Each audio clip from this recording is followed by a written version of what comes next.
No olvides que ahora puedes ir y seguirme en mi página de Instagram, así como de Facebook, donde estaré subiendo memes, datos curiosos, que sin duda te dejarán un gran asombro. Gracias por ver.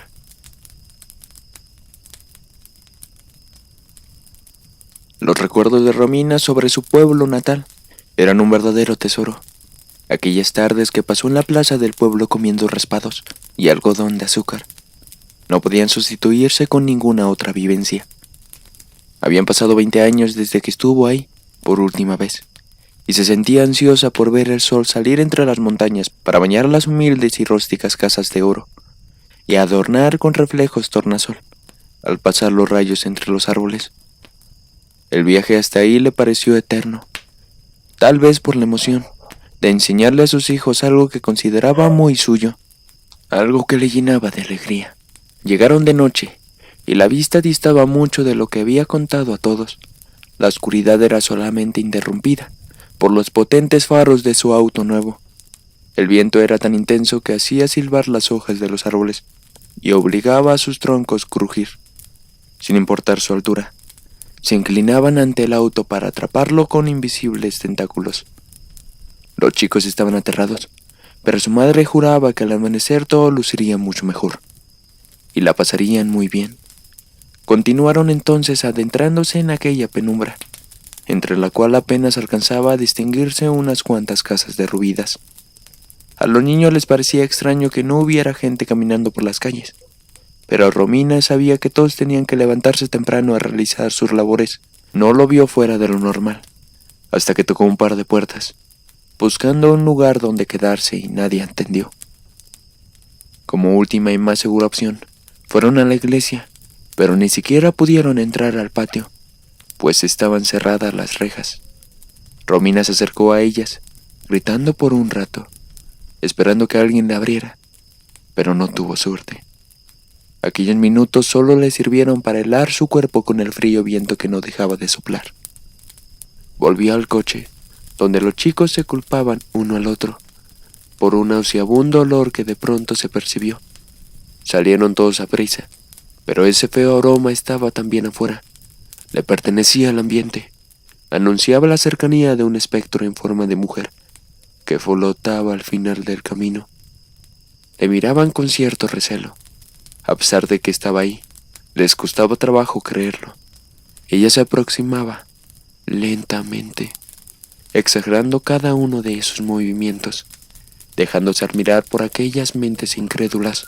Mostró su carencia de pies, las víboras de su cabellera y las enormes heridas sangrantes de sus extremidades apenas unidas, que ante cada uno de sus avances, el grupo de recién llegados dio un paso hacia atrás, pero eso no sirvió de mucho.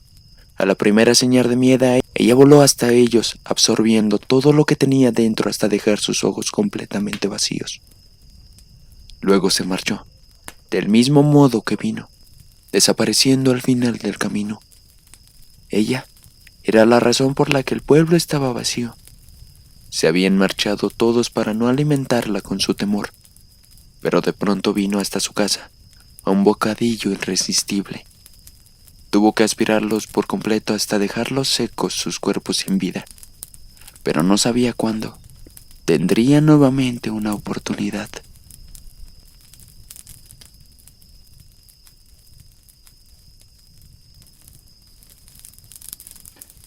Marcela Aguayo era una cuidadora de niños en su natal Guadalajara, Jalisco.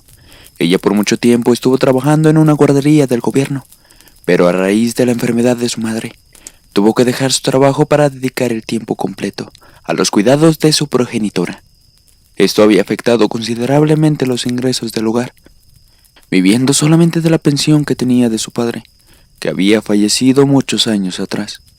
Tras una batalla difícil contra el cáncer, la madre de Marcela falleció en sus brazos. Después de todos los preparativos del funeral, y aunque recibió ayuda de toda la familia para solventar los gastos del sepelio, se vio de un día para otro, sin la pensión del padre, que al morir su madre se terminaría, y sin trabajo, lo que hizo que la tragedia fuera aún más difícil para la pobre Marcela.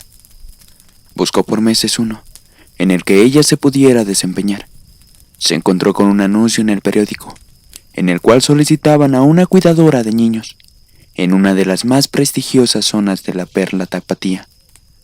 Llegó al domicilio determinado y vio varias aspirantes que salían despavoridas, algunas enojadas por el tiempo perdido, otras con semblante de terror.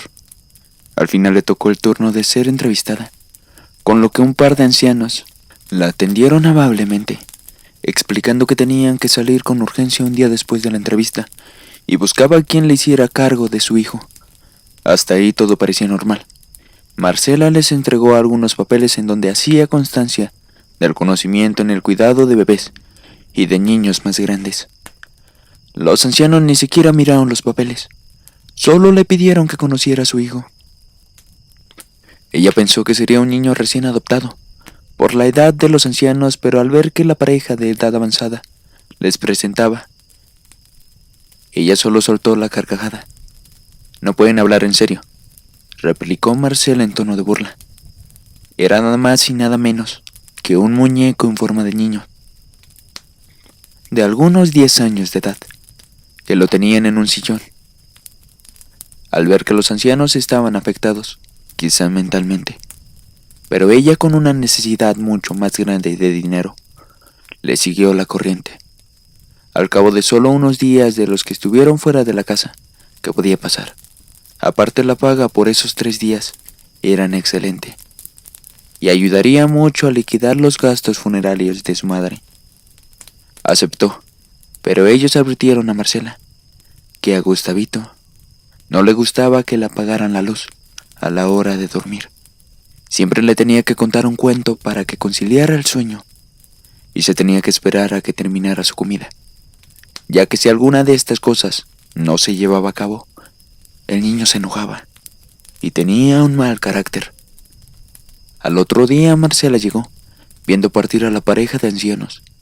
Se dispuso a hacer todo, menos a atender al niño, que solo parecía que se le quedaba viendo. Ella en un momento claramente sintió que el muñeco se volteaba a verla. Viendo de lado al muñeco, parecía ser que el muñeco tenía vida. Ella empezó a angustiar. Tomó el muñeco y lo encerró en la recámara, para bajar a la sala de la residencia. Después de unas horas ya de noche, comenzaron sonidos raros, con lo que ella, aún con miedo, pensó que alguien había entrado y habló a la policía. Al llegar no encontraron nada. Se fueron de ahí, no sin antes advertir a Marcela que no estuviera haciendo falsas llamadas, ya que tenían mucho trabajo. Así se quedó dormida, pero al día siguiente, al despertar, vio que muchas cosas de la cocina, entre ellas toda la comida, estaban tiradas. La harina que se esparcía en toda la cocina dejaba ver las pequeñas huellas de lo que parecía ser los zapatos de un niño. Fue al cuarto donde había dejado al muñeco. Lo encontró lleno de harina y con una sonrisa malévola que antes no tenía. Esto motivó a que ella se fuera del lugar, sin esperar que los ancianos regresaran. Al cerrar la casa y dejar las llaves en la maceta, volteó hacia atrás. Lo que alcanzó a ver era el muñeco que desde la ventana le decía adiós. Nunca más volvió a ese lugar. Agradecería bastante que te suscribas al canal, para así no te pierdas ninguna de las historias que subo cada jueves y domingo a las 6 de la tarde. Gracias por ver.